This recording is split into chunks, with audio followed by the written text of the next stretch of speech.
comenzamos un nuevo programa de Derechos Humanos sin Fronteras gracias a la Pontificia Universidad Católica de Valparaíso y por supuesto también gracias a UCB Televisión. Queremos agradecer también a Nova Park Hotel, este precioso hotel que nos presta sus instalaciones para poder hacer este programa de tanta contribución social. Y quiero saludar al invitado de hoy, Matías Toledo. Matías Toledo, fundador de la Coordinadora Social Chichigán y también ex candidato a alcalde de Puente Alto. ¿Cómo estás, Matías?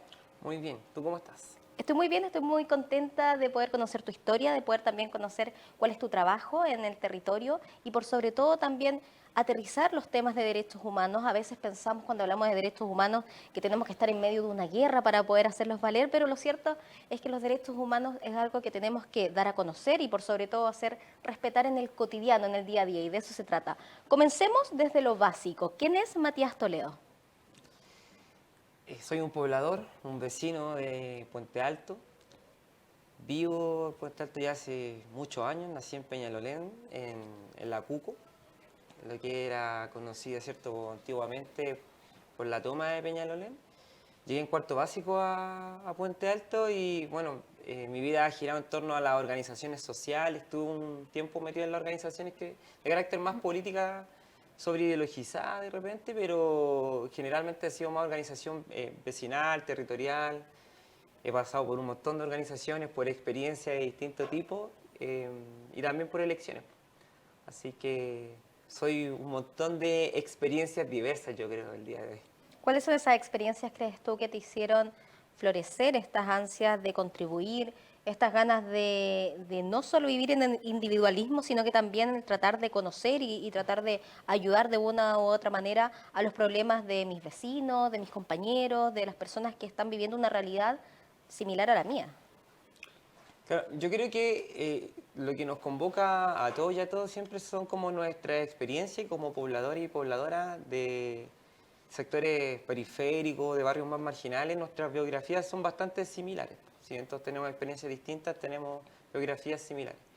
Y en ese sentido, lo que es como la precariedad, tanto material como también el abandono del Estado en diferentes materias, yo creo que nos va formando de una manera en la cual no involucrarse en el territorio es sumamente difícil porque finalmente las comunidades, la única salida que tienen para enfrentar esas problemáticas es trabajar en comunidad o trabajar en colectivo. Y finalmente, no sé, cuando te falta el baño, cuando te falta para pagar una operación o cuando te falta cierto techo, uno recurre a sus vecinos o a la comunidad y finalmente no involucrarse, estar viviendo en esa situación o en esos sectores es sumamente como complejo. Yo creo que los vecinos o las vecinas con conciencia o sin conciencia de las problemáticas se terminan involucrando de igual manera por valores que son más transversales que las líneas políticas de un partido político, sino como valores como la solidaridad o la empatía, cosas que son que se hacen carne más en la piel de la gente común y corriente. Sí, cuando hablamos de precariedad, cuando hablamos de abandono, por ejemplo, son palabras que son súper potentes y que muchas personas las ven externa, pero cuando las aterrizamos a qué es la precariedad, qué es el abandono, las personas comienzan a decir, parece que yo lo he vivido, o al menos conozco a alguien que lo haya vivido. ¿Cómo puedes identificarlo tú, no solo con tu experiencia, sino que también de tus compañeros, de los pobladores, de tus vecinos, que hayan identificado que hay abandono, que hayan identificado que hay precariedad?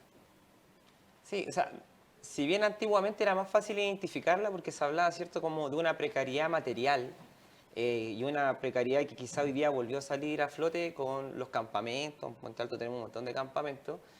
Existe una precariedad, por ejemplo, cuando el Estado no cumple su rol garante en diferentes materias.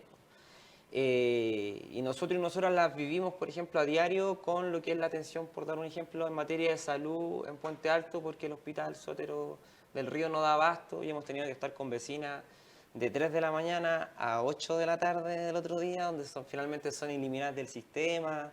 O, por ejemplo, en materia de seguridad, cuando se habla de carabineros, eh, tampoco hay un Estado garante, por ejemplo, en materia de seguridad en los territorios, donde finalmente terminan siendo nuestros vecinos, nuestras vecinas organizados y organizadas, las que terminan solucionando las problemáticas del territorio.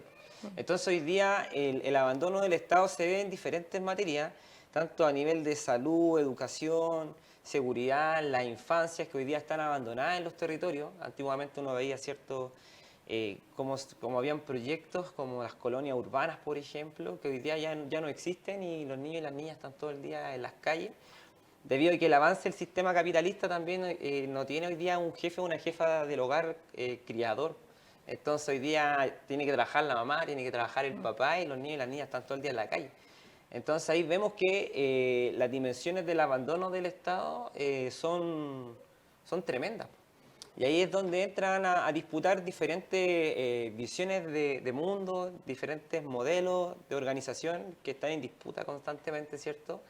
Y es donde yo creo que las comunidades empiezan a hacer carne en los proyectos políticos más autogestivos, y autogestivos no solo con respecto a la autodeterminación o a la autofinanciarse, sino que también a autorrepresentarse y levantar proyectos desde los territorios.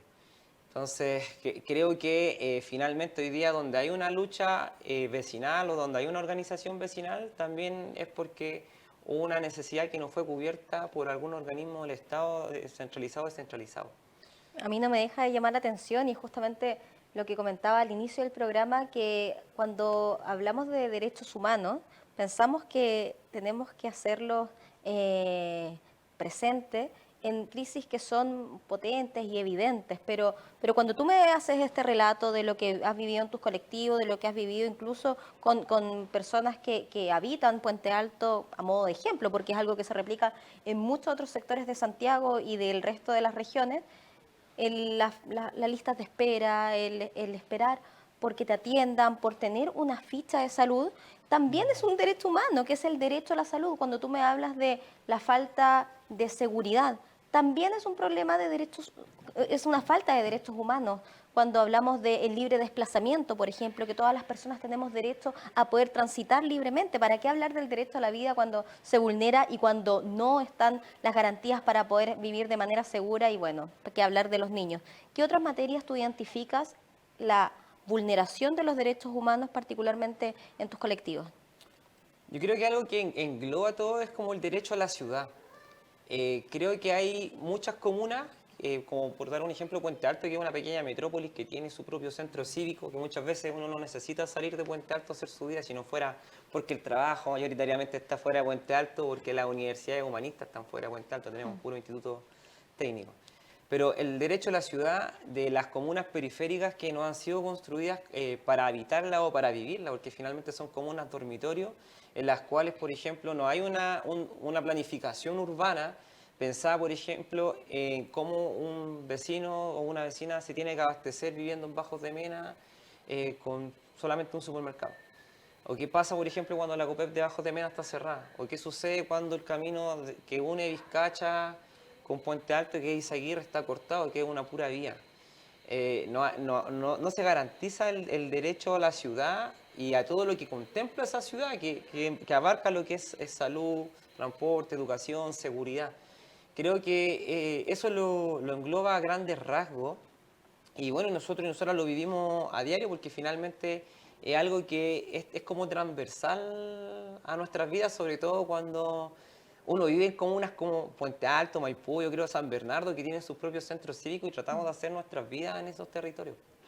Claro, cuando hablamos de tu gestión, de tu trabajo, y que tú me dices que comenzó muy tempranamente al no quedar indiferente, en el fondo, al poder generar esa empatía que todos debiésemos tener en analizar y pensar de qué manera podemos aportar como ciudadanos. Antes de esta coordinadora, quisiera saber si es que hubo algún tipo de organizaciones que te respaldaron y que confiaron en ti, o que tú hayas integrado para poder comenzar a trabajar, o tú fuiste quien gestó estas actividades. No, yo creo que es súper importante como mencionar que yo no soy como vocero de ninguna organización y tampoco como líder.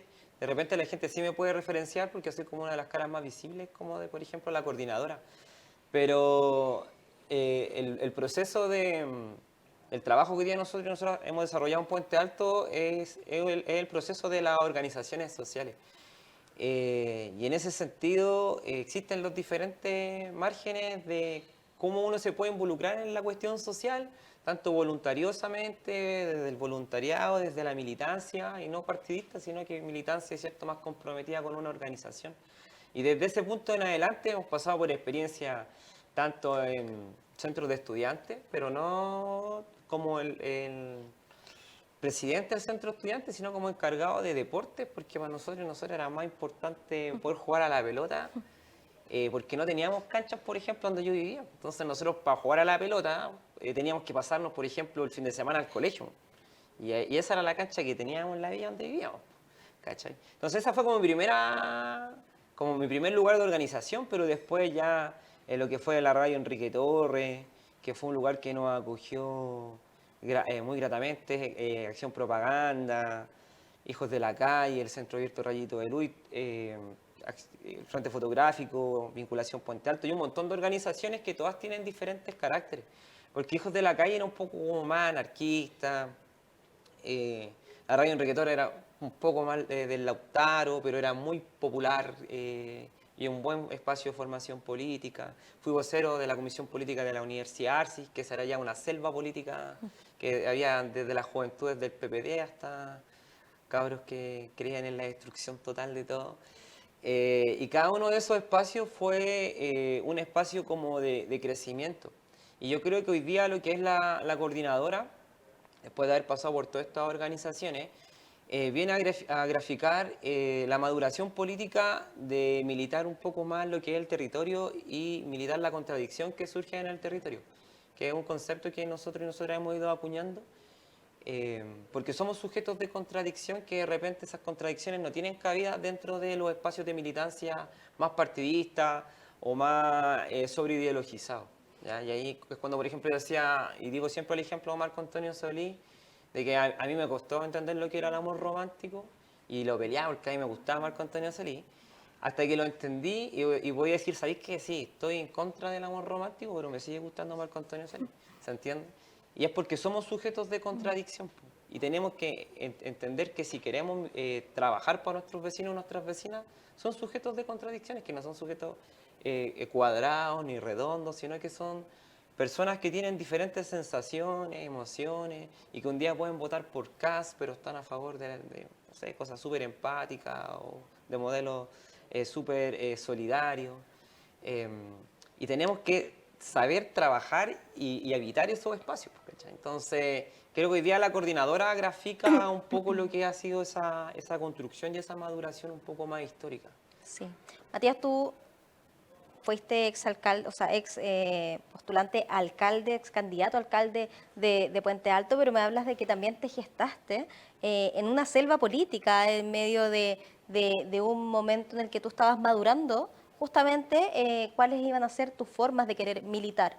Desde cuando me hablas que habían personas y distintos, un degradé político que habitabas dentro de tu universidad, ¿cuál fue la manera que a ti te pareció más idónea o cuál es la manera que aún crees más idónea para poder representar a las personas? Porque tú me hablas de ejemplos de compañeros que querían destruirlos todos versus otros compañeros que eran mucho más militantes y quizás un poco más demócratas. ¿A ti cómo te parece que es la manera correcta de poder hacer llegar una idea representando, en este caso, el pueblo, a tus vecinos, a tus votantes, pero que te puedan escuchar, que puedan conocer las realidades?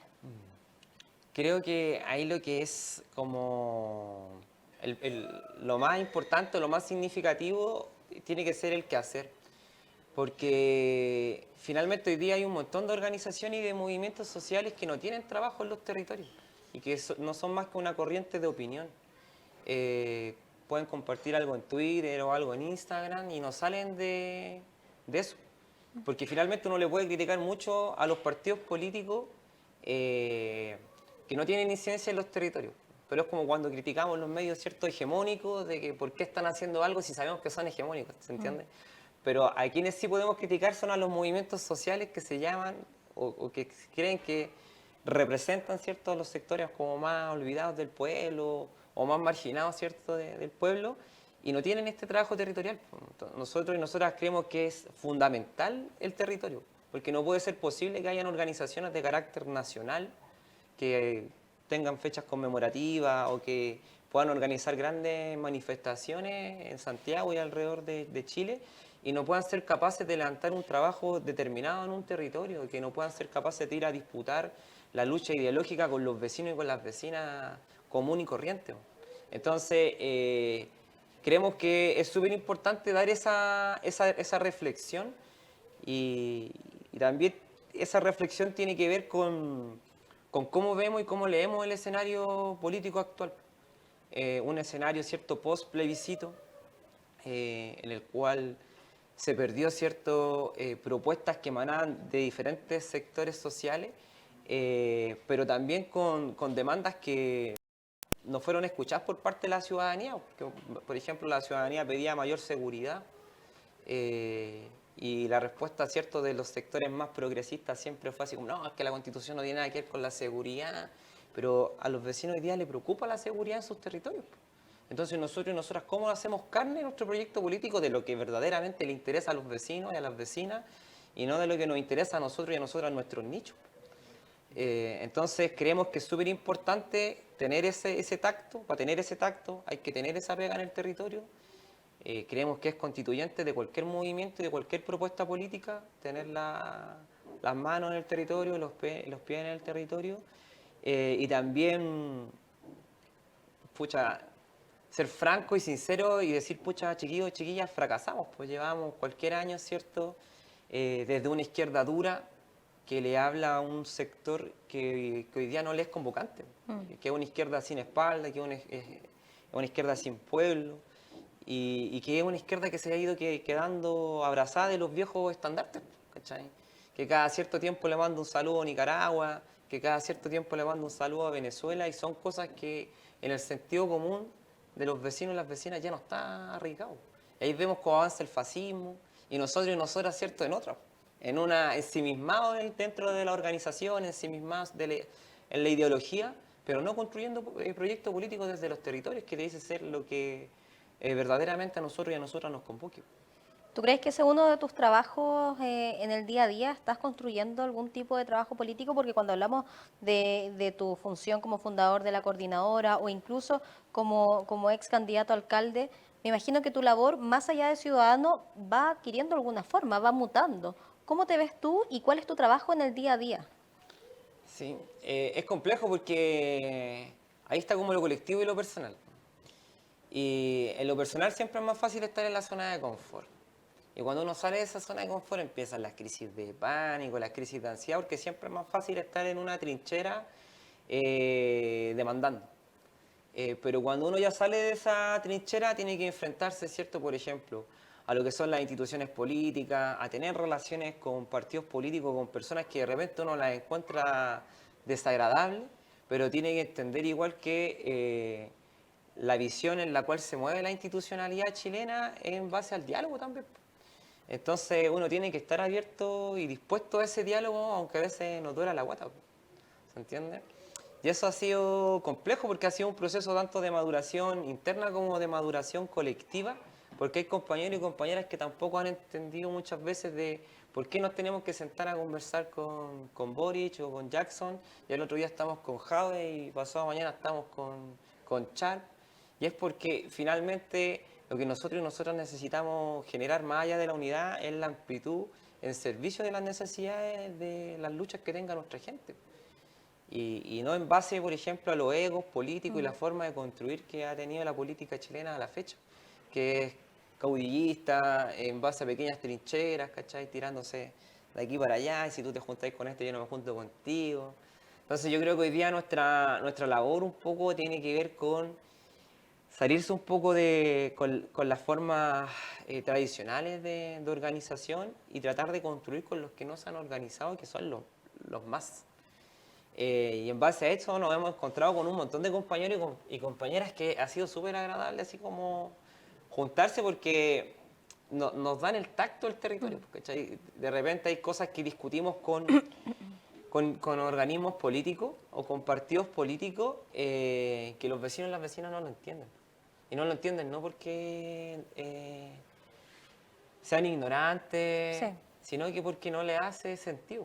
Finalmente hoy día el problema del vecino es X y necesitamos solucionar X. Como se solucione ese X, le da lo mismo si entra Luxi, que entra el Papa o entra el Che. Y hoy día nosotros no tenemos propuestas. Entonces tenemos que salir de ese espacio y construir con los más. ¿Tú crees que una buena forma de reivindicar esta falta de representatividad, que no es sectorial, yo te diría que es transversal para todos los sectores políticos, son justamente las coordinadoras? Tal vez vienen a reivindicar estas carencias políticos sociales en los territorios, a representar a la gente finalmente. Yo creo que, porque no tenemos la panacea, ni nadie tiene la fórmula correcta. Sin embargo, yo no creo que tenga que ver tanto con el nombre. Si, por ejemplo, si es partido, si es movimiento, si es organización, si es colectivo. Yo creo que tiene que ver con el quehacer de la organización, que finalmente tendría que ser lo que constituye la propuesta política. Pero en ese quehacer, que entiendo que tiene que ver con la proximidad que tiene la Claro. coordinadora, pero ¿cuáles son las labores y servicios diferentes de una coordinadora a diferencia de otro tipo de organización política para poder comprenderlo? Yo voy a dar un ejemplo súper práctico. Nosotros estamos trabajando con un laboratorio que es privado. Y ese laboratorio nos permite a nosotros hacer con copago cero exámenes gratuitos, 12 exámenes, por ejemplo, de tiroides, hemograma, etcétera, a los vecinos y las vecinas. Y hemos tenido problemas con algunas juntas de vecinos conducidas por algunos partidos políticos porque ellos están en contra, por ejemplo, del copago o de la privatización de la salud. Y ahí es cuando nosotros entramos en una discusión más política, porque nosotros también estamos en contra de la privatización de la salud y queremos que ojalá funcione bien la salud y que fuera gratuita y todo, pero el escenario actual indica que hay cierto un modelo colapsado, con los laboratorios colapsados, con una lista de espera tremenda. Entonces, si hoy día el vecino tiene la facilidad de hacerse un examen que no va a pagar, que lo va a hacer en su sede y que se va a saltar una lista de espera tremenda, ante lo ideológico, ahí es donde nosotros y nosotras eso lo ponemos, por ejemplo, en una balanza. Y ahí, por ejemplo, mucha gente nos ha dicho, no, sabéis que preferimos no hacerlo, porque se quedan con lo ideológico de decir, no, es que estoy en contra Con lo del utópico, en el copago, fondo. claro. Pero finalmente en lo práctico es decir, oye, ¿sabéis que le voy a ayudar a 80, a 100, a 150 vecinos a salir de la lista de espera, a tener un examen gratuito? Porque finalmente puedo pensar lo mismo, ¿cachai? Y nos han dicho, pucha, ¿y por qué no traen un laboratorio público? Porque los laboratorios públicos están colapsados, ¿cachai? Si no, no habría listas de espera. Entonces, cuando entramos en ese tipo de disyuntivas, porque hay una discusión que es política y estamos de acuerdo, yo creo que podemos estar todos de acuerdo con respecto a los laboratorios, ¿cierto? Pero hay algo que es práctico, ¿se entiende? Entonces, cuando no sabemos anteponer, ¿cierto?, la necesidad y el sentido de urgencia que tiene el vecino ante, ¿cierto?, la opinión política o el purismo que tenga una organización, yo creo que eso eso va haciendo distintos tintes al momento de movilizarte y poder accionar en los territorios. Claro, ¿qué tan ortodoxo se puede llegar a ser cuando se está vulnerando, por ejemplo, el derecho a la salud, que es lo que hablábamos, por ejemplo, en medio de esta vulneración de tantos derechos humanos que vivimos día a día y que probablemente no notamos? ¿Qué actividades y operativos están organizando en estos momentos la coordinadora, así como lo que me mencionabas, pero en la práctica? ¿Cómo se sustentan? Y también si es que hay personas que puedan integrarla. Sí, bueno, la coordinadora es un espacio que para nosotros y nosotras es como una plataforma que nos sirve para visibilizar trabajos de otras organizaciones o trabajos propiamente tal de la organización. Porque hay trabajos que son sumamente importantes, pero como no son atractivos comercialmente hablando, no tienen una vitrina hacia el mundo de las comunicaciones. Entonces, la coordinadora nos permite, por ejemplo, mostrar el trabajo que era del centro abierto y decir, oye, ¿sabéis qué? Hay una directora, que es la Angélica Toro, que viene organizándose sin sueldo, con 180, 50, 80 niños, desde el año 2012 al año 2020, atendiéndolo de lunes a viernes, cierra 3 semanas al año, dándoles desayuno, almuerzo, que es un trabajo gigante que finalmente mereciera tener, por ejemplo, más visibilidad que la misma coordinadora, pero la coordinadora nos permite, por ejemplo, mostrar ese tipo de trabajo y poder, por ejemplo, buscar donaciones o adherentes a ese tipo de causas como más en particular. Eso por un lado. Por otro lado, nos permite articular y llegar con apoyos y con las redes a diferentes organizaciones. Y esas redes son las que ponemos a disposición de distintas otro tipo de plataformas, comités colectivos. Y en base a eso, hoy día estamos trabajando con exámenes gratuitos de nutrición, medicina general, con exámenes de laboratorio. Estamos con operativos jurídicos, con operativos sociales, estamos con los operativos oftalmológicos y con actividades. Que esos son como y las actividades son como por comisión. Comisión de Medio Ambiente, Comisión de Infancia, Comisión de Cultura y Comisión de Desarrollo Social. Y en base a eso son forestación, actividades culturales, infancia, con respecto, por ejemplo, a pintacarita, globoflexia, promoción de los derechos de la infancia, etcétera, etcétera. Pero eso a nosotros y a nosotras nos sirve para entrar como con una punta de lanza a los territorios. A nosotros vamos y decimos, tenemos como este tipo de actividades, los vecinos y las vecinas dicen, ya hagamos esto, y en base a eso empezamos a levantar trabajo en el territorio. Y ahí se ven como los 3 niveles del asistencialismo, que es como el subsidio del Estado por medio de los bonos, ¿cierto? A los vecinos y a las vecinas. Por el otro lado, las cajas de mercadería y los pañales, que entendemos que esas 2 dimensiones van a existir por mucho tiempo más debido a la precariedad en la que viven nuestros vecinos y nuestras vecinas, y son valores también donde la solidaridad también se impregna. Pero tratamos de combatir fuertemente el asistencialismo en materia organizativa, en el sentido de que nosotros no vamos con la actividad.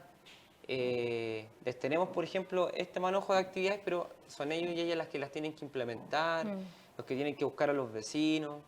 Nosotros nos ponemos detrás como colaboradores, pero finalmente son los vecinos y las vecinas quienes organizan, y lo dejamos de esa manera en los flyers, como más de la retaguardia más que en la vanguardia, como poniéndolo en los flyers. De repente no salimos ni en los flyers. Y eso nos ha permitido fidelizar más territorio, incentivar a que los vecinos se organicen y hacer lectura en los territorios para cuando tengamos que hacer una actividad y nos dicen, oye, queremos hacer pinta carita, oye, pero si tú en tu villa hay 3 personas que pintan carita, hay 3 bailarines, hay una persona que tiene juego inflable, otro que tiene taca-taca, y finalmente levantamos las actividades con los vecinos y las vecinas del mismo sector. ¿Se entiende? Cuando tú hablas de hacer este trabajo como punta de lanza para poder después implementar un trabajo más profundo, quiero profundizar justamente en qué consta, pero eso antes del regreso de la pausa comercial.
Regresamos de la pausa comercial conversando junto a Matías Toledo, nuestro invitado del día de hoy, para hablar no solamente de su función como fundador de la coordinadora Chichigán, sino que también de su función como ex candidato a alcalde, pero también como conocedor territorial de cómo se vulneran los derechos humanos día a día en nuestro país. Tú me comentabas que hacen muchas actividades que parecen atractivas y que lo son, pero que entran como punta de lanza justamente con una finalidad mucho más profunda, con una intención en el fondo de poder crear comunidad. ¿Nos podrías contar al respecto? Sí, tenemos varias actividades que son bien atractivas para la comunidad, más allá de las que son, por ejemplo, por agenda o por fecha, por ejemplo, las postulaciones del FUAS, bono, etcétera, que tienen que ver con desarrollo social, trabajadores sociales. Son atractivas, por ejemplo, las actividades con infancia, con cultura, o las mismas actividades que de repente vienen a convocar en los mismos grupos de baile de la comuna porque llaman al adulto mayor o a la familia, que son actividades más transversales. Igual con el tiempo hemos sabido llegar bien a los territorios, entendiendo qué tipo de actividad convoca gente en esos territorios, porque nos ha pasado muchas veces que hemos llevado a un artista muy famoso a un lugar y que no va nadie, eh, y artistas que no son tan conocidos al mismo lugar que en Repleta. Mm. Entonces, en base a eso y en base a esa construcción, lo que nosotros y nosotras intentamos es ser generosos con las organizaciones, ponernos detrás de las organizaciones desde la vanguardia, desde la retaguardia, no desde la vanguardia, para que la convocatoria de la actividad vaya saliendo al nombre de la organización, porque entendemos que muchas veces levantar una organización es sencillo. Lo difícil es sostenerla en el tiempo. Entonces, lo que tratamos de hacer es ir integrándole insumos a cada una de estas organizaciones para que puedan proyectarse en el tiempo y de esa manera ir identificando cuál es el activo político que se puede sumar en el trabajo en el territorio.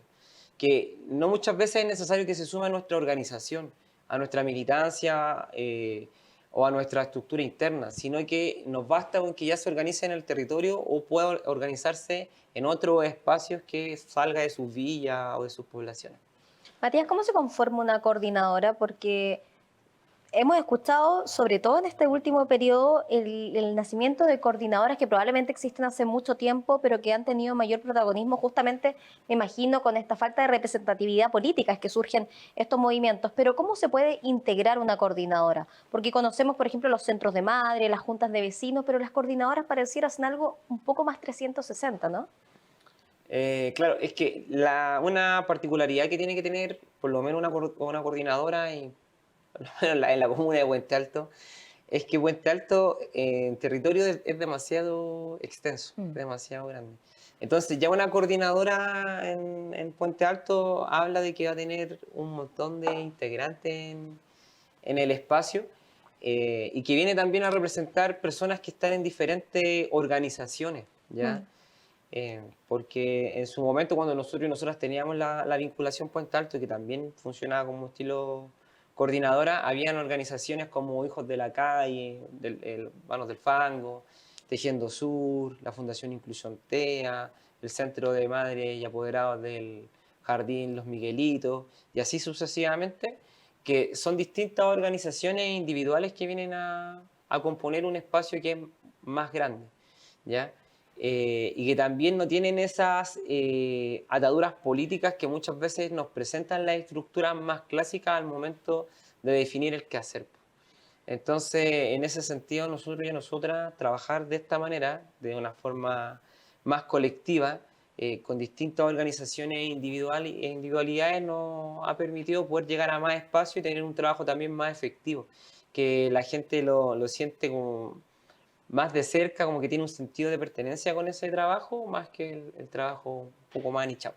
Y en ese sentido de pertenencia y en tu experiencia territorial en el día a día, ¿cuál es la percepción que hay en la gente? ¿Hay esperanza, hay desilusión, falta representatividad? ¿Cómo lo ves tú y cuál es el estatus en estos momentos en Puente Alto de los vecinos, que tú hayas experimentado al menos? Sí, yo siento que hay una suerte igual de sentimientos cruzados en Puente Alto en materia de lo que es lo político o la política, en el sentido de que el sistema político está en crisis. Cuando el voto es voluntario, la participación es baja. Si no hay un contexto político, en el año 2016 en Puente Alto el porcentaje de abstención fue un 72, un 73%, que finalmente es un porcentaje que es determinante a cualquier elección.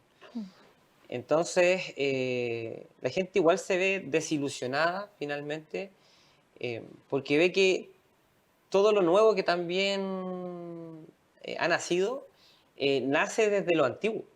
Entonces, por dar un ejemplo, cuando se levantó la lista del pueblo, pasó el caso de Rojas Vade, pasó cierto que se les cayó la candidatura presidencial, que era un compañero que venía también de otro espacio, de militancia, lo que provoca cierto una desesperanza en los vecinos y las vecinas. Después pasó con el Partido de la Gente, que también hubieron muchos vecinos y vecinas que vieron, estos no son ni izquierda ni derecha, critican cierto todo el monopolio, a toda la élite, pero resultaron cierto ser más de lo mismo, apoyando a Kast en la segunda vuelta presidencial y finalmente la gente se encuentra en un proceso de desesperanza constante. La problemática y los desafíos que tenemos nosotros y nosotras desde el mundo de las organizaciones políticas o desde lo político son hoy día enfrentar una hegemonía cultural que está súper instalada y que para nosotros y nosotras es súper gigante. Yo digo, competir en un municipio como Puente Alto, en una comuna como Puente Alto que tiene casi 420.000 votantes, es sumamente difícil sin tener una presencia en los medios de comunicación. Porque los vecinos y las vecinas no se organizan mayoritariamente y tú puedes estar trabajando 10, 15, 20 años en un sector donde viven 30.000, 40.000 habitantes y no te va a conocer más que el activo político que se organiza constante o el activo de los vecinos que se organiza y participa de las actividades constantemente. Entonces, el desafío que tenemos es mayúsculo porque tenemos que enfrentar esa hegemonía y por otro lado tenemos que es la forma en la cual nosotros hemos encontrado para enfrentar esa hegemonía, es con una actividad constante en los territorios que finalmente también es desgastante, pero es la única forma en la cual nosotros y nosotras nos podemos hacer conocidos. Para nosotros una campaña va de la mano con lo que es la transformación social y con lo que es construir poder popular o poder construir poder en los territorios. Y es un trabajo que es constante, no es 3 meses o 2 meses de campaña, sino que son 4, 8, 10, 12 años de un trabajo en el cual nos soltamos los espacios y es lo único que finalmente le va dando esperanza a los vecinos y las vecinas que dicen, ya, estos cabros, estas cabras no están aquí para las elecciones, nos vienen a pedir el voto, ya llevan 3, 4, 5 años en el espacio, no están puro dando jugo. Entonces hoy día ese es el desafío que tenemos los sectores más populares o los sectores que componemos los movimientos o las organizaciones sociales, que finalmente es trabajar en los territorios y dar esa lucha ideológica en el inconsciente colectivo del territorio. Y en ese sentido, ¿cuál es el rol que cumples tú? Porque tú me comentas y me dices que no eres vocero, Claro. sino más bien eres fundador de parte de esta coordinadora, pero donde también integran muchas personas. Pero es inevitable no poder mirarte como un representante, sobre todo cuando fuiste ex candidato a alcalde y la gente fue a votar por ti. Entonces, ¿cuál es el rol, crees tú, que cumple tu figura en medio de estas actividades? Yo creo que el rol que cumple mi figura tiene que ser un rol más articulador y más generoso al momento de esa articulación. Eh, a nosotros y a nosotras nos pasaba mucho tiempo atrás y que es un mal que tienen los sectores más transformadores o de izquierda o como se les quiera catalogar, que es como no construyo lo que no puedo controlar. Y hay muchas veces que los movimientos y las organizaciones políticas no levantan comités o no levantan organizaciones porque ya no tienen la capacidad para seguir, ¿cierto?, estando en más espacios. Y bueno, lo que nosotros y nosotras ya llevamos haciendo durante varios años es levantar organizaciones, ¿no? Da lo mismo si el día de mañana tenemos contacto político o nos tenemos buena onda o mala onda. Lo importante es que esa organización siga viva y sabemos que en línea política somos similares y pensamos súper similarmente, independiente que estén bajo nuestra orgánica o estén bajo nuestra organización. En ese sentido, creo que el rol que tenemos que cumplir es un rol de poder poner a disposición de la organización y de los territorios todas las redes que podamos ser capaces de capitalizar.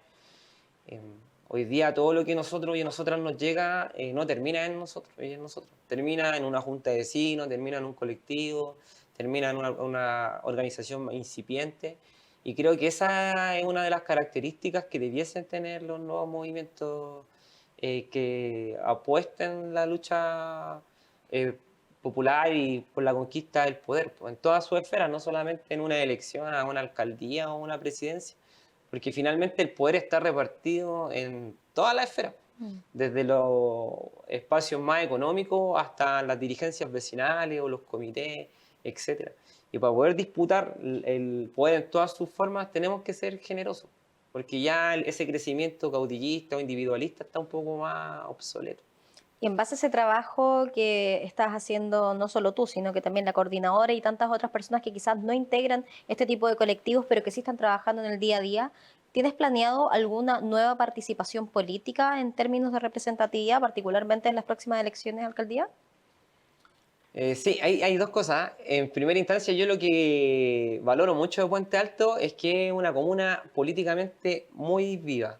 Ujú. Y eso no depende de la coordinadora ni de las organizaciones en las cuales nosotros y nosotras hemos trabajado, sino que responde a un proceso político de distintas individualidades, colectividades, que ha repercutido en que hoy día Puente Alto sea una comuna en la cual constantemente hay actividades de diferentes sectores políticos. Independiente de nuestra participación en la comuna, hay otras organizaciones que tampoco se vinculan con nosotros y nosotras, pero que están organizándose en la comuna, y eso igual es súper agradable porque si nosotros y nosotras fuéramos más avaros diríamos, puta, qué paja, Una estar competencia. constantemente, claro, en una competencia porque están llegando otras organizaciones al mismo territorio. Mm. Pero finalmente es algo súper positivo porque los vecinos y las vecinas, aparte de tener diferentes herramientas para poner a disposición de la comunidad, también tienen mayor actividad y debate. Entonces, eso por un lado. Y por otro lado, la institucionalidad para nosotros y nosotras siempre ha sido compleja, o en mi caso, porque nosotros nunca quisimos participar de la institucionalidad. Y con eso me refiero a la institucionalidad burguesa o de la institucionalidad del Estado, ¿cierto? De las elecciones. Nos topamos en el camino con la disputa del poder, y fue un poco traumático porque fue algo que tuvimos que asumir de golpe y lo asumimos y fuimos a competir y todo. Pero parte de esa maduración hoy día nos tiene con los pies súper aterrizados, para ir a disputar ahora con todas las ganas y con todo el ímpetu este proceso eleccionario, porque ya nos pasó de que nos estuvimos envueltos en el oleaje y en la tormenta misma de lo que es vincularse con una institucionalidad, y lo que te dice la gente generalmente es que la política es súper agresiva, y es súper agresiva porque los partidos son súper cerrados, porque son súper cuadrados, porque están acostumbrados a las máquinas, porque están acostumbrados a que te traigan el candidato de otra comuna y te lo instalen. Y no hay un rol más generoso de la organización y desde los movimientos de hacer un crecimiento colectivo, sino que siempre cada una está mirando su rancho. Y en ese proceso de construcción histórica que tuvimos y que dimos, hoy día nos encontramos ya como más decididos y firmes en dar esta lucha desde la generosidad, desde lo colectivo y desde el quehacer en el territorio. Desde ese punto de vista, el desafío no es mayor, o sea, nos vemos enfrentados a múltiples casos de corrupciones en distintos municipios y a gestiones municipales que están constantemente siendo cuestionadas y muchas con justa razón. ¿Cuál es cuál es tu análisis, cuál es tu radiografía en la gestión política, particularmente de Puente Alto? Es complejo porque en municipios que se da la permanencia de un sector político, generalmente ocurren diferentes casos de corrupción. En la particularidad de Puente Alto, ya vamos por los 25 años de la administración de derecha, y a la fecha, desde el año 2008, tenemos diferentes informes de auditoría de la Contraloría que han levantado diferentes observaciones y diferentes casos de corrupción que se han llevado en la municipalidad, pero que finalmente, si bien son bastante graves, no tienen no tienen la gravedad a nivel de la sanción que debería tener, y Ah, por lo tanto los la vecinos y las respuesta penal, vecinas, en el fondo. claro, la respuesta penal.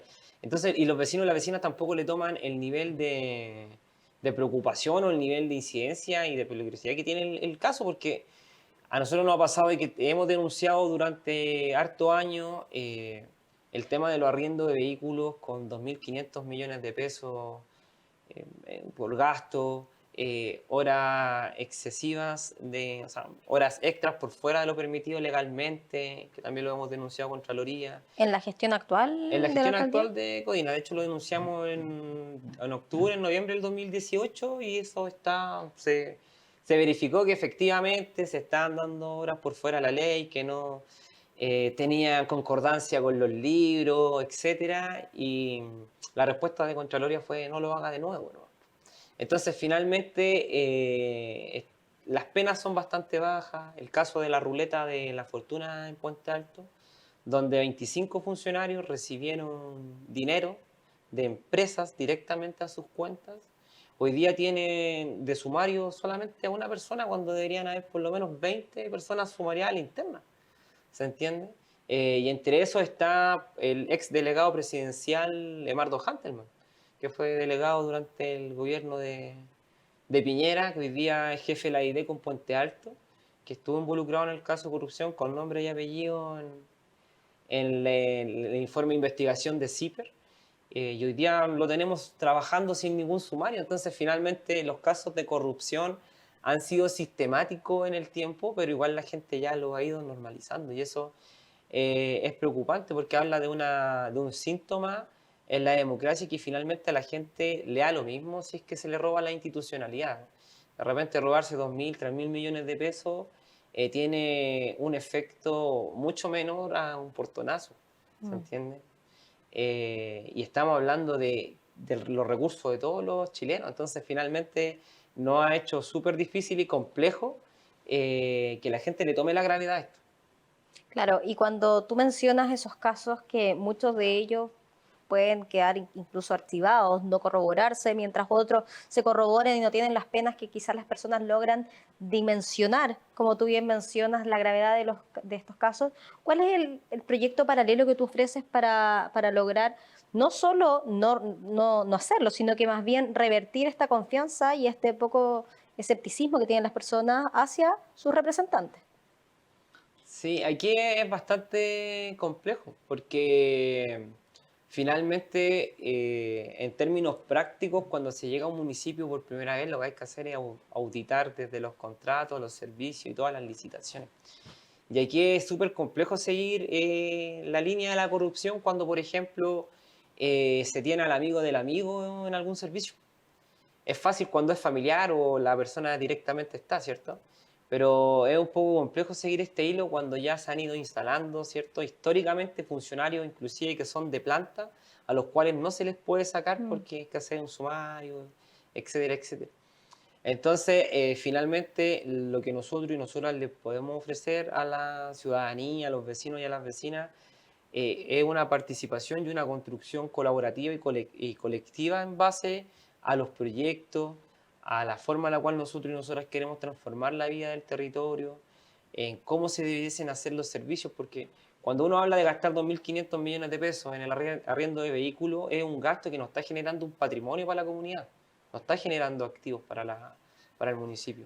Entonces, hay un modelo en cuestión que nosotros y nosotras debemos construir y lo hemos observado de buena manera en los diferentes proyectos políticos que, por ejemplo, existen hoy día a nivel nacional.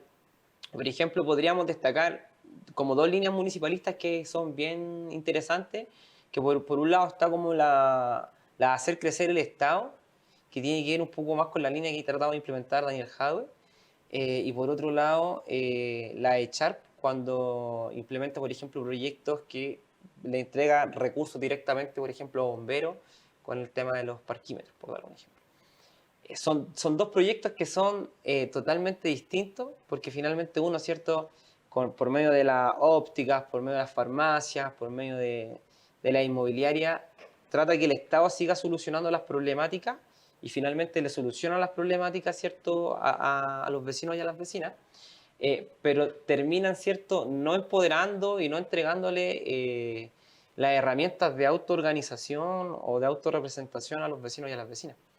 Y por otro lado tenemos, ¿cierto? La línea un poco más del Jorge, que yo creo que descentralizar el, el poder político también tiene que ver con descentralizar el poder económico. Y cuando ese poder económico se le entrega directamente a las comunidades, también estamos descentralizando el poder político.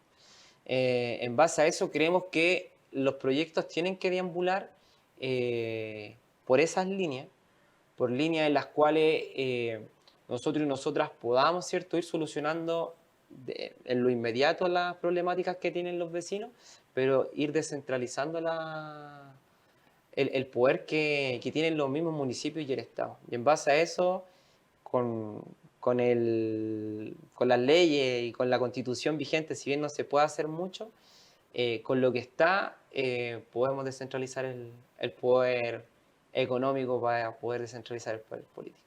Matías, en nuestro afán de exponer por sobre todo las temáticas que tengan que ver con los derechos humanos sin fronteras, como se llama nuestro programa, y por sobre todo también en el derecho a la información, es que nos llena de orgullo poder brindar vitrina a voces, relatos, a vivencias de personas que no tienen la costumbre de poder hacerlo visible constantemente. En el minuto que nos queda, ¿qué mensaje podrías mandar a las personas que están viendo en sus casas por UCD Televisión Derechos Humanos sin Fronteras?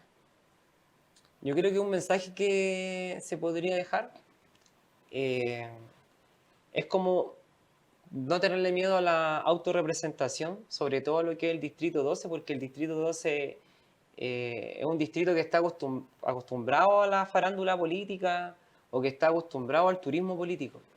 Uno analiza, por ejemplo, desde los constituyentes a los diputados, mayoritariamente las personas que nos representan no habitan en los territorios donde nosotros y nosotras vivimos y no tienen ese sentido de urgencia, por lo tanto.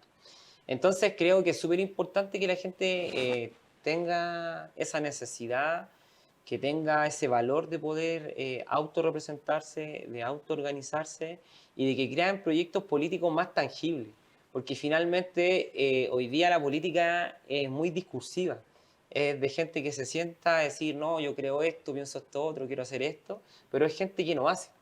No es gente que esté en el territorio construyendo desde lo más mínimo, como erradicar cierto microbasural o enseñándole cierto a un niño o una niña cuáles son las formas correctas de cómo uno tiene que relacionarse.